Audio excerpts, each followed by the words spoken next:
अरे तका तकी कैलत कुछ ना होई, आई खुश ना होई, जब ले ठिकाना लगई मैया खुश ना हो। इधर आ जाइए और इधर आ जाइए, थोड़ा सा जाइए, हम भी हैं आप लोग के साथ, साथ दे रहे हैं। आइए साथ दे रहे हैं, आइए आइए आइए। बड़ा प्यारा धुन बा कि आप लोग ही माता लोग आप लोग गावल जाला, वह चीज गाई। अरे जेठ बैसा हवा के बाहर सुखली हरा दिया, अरे जेठ बैसा हवा के अरे सुखली हरा दिया के अरे होने भातवा के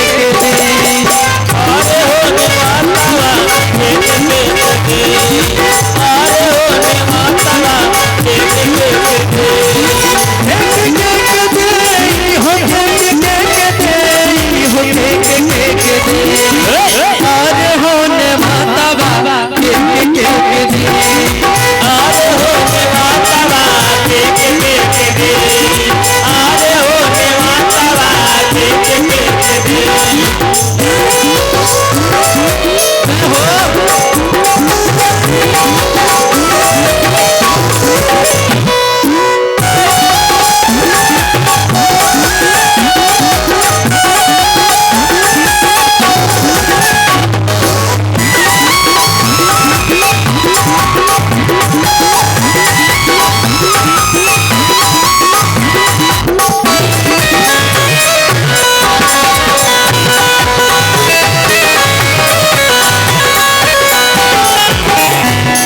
सबसे पहला न्योता के दिया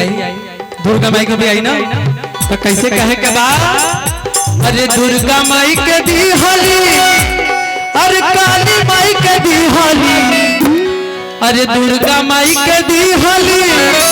अरे काली माई के दी होली, गहबर बजवा बाजे, गहबर बजवा बाजे, माई के मंदिरवा हो गहबर बजवा बाजे,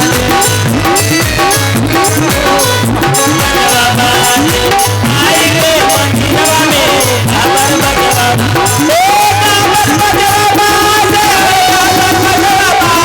हो गहबर बजवा बाजे, माई के मंदिरवा गहबर बजवा बाजे, आई के मंदिरवा गहबर बजवा बाजे।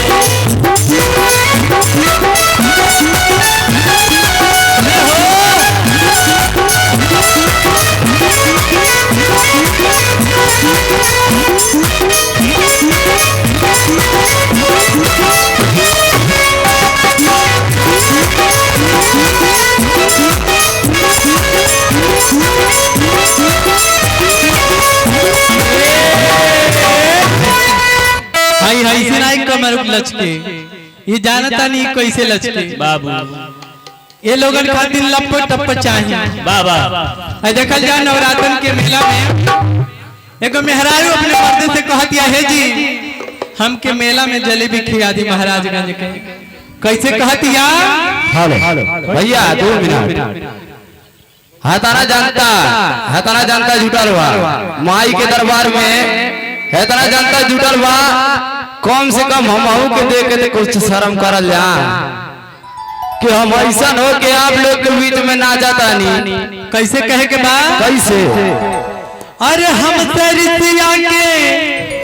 अरे कहाँ जाला रजऊ,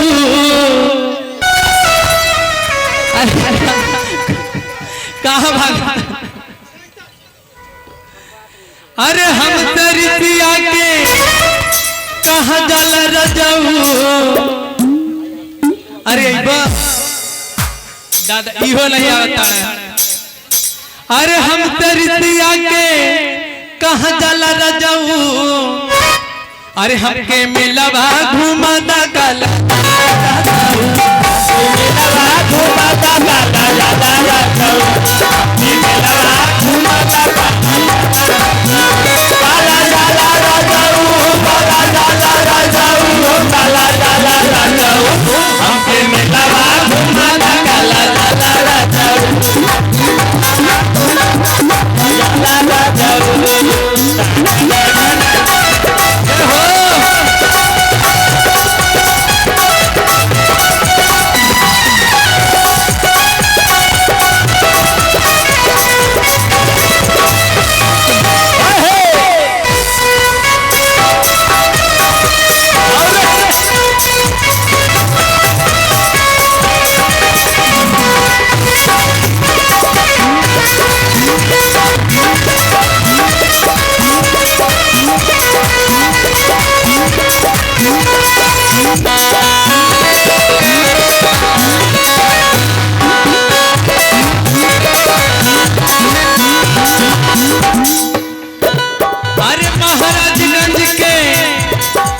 चम चम खिया न रजऊ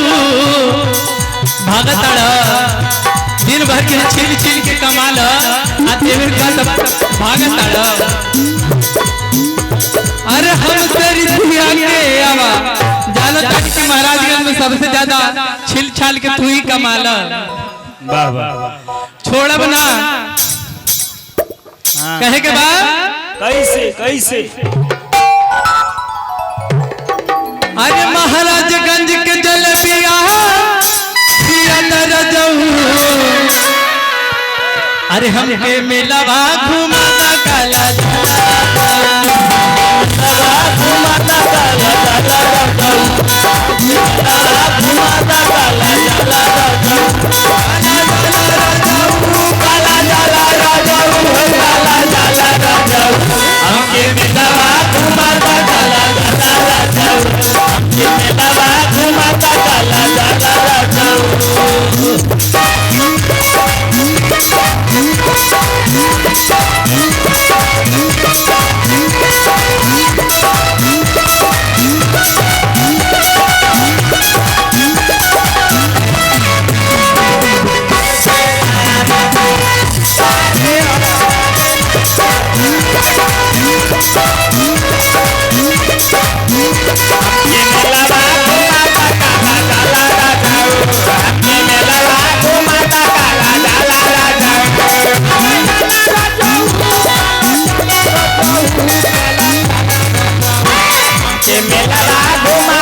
बोलिए शेरावाली मैया की बोलिए दुर्गा मैया की जय।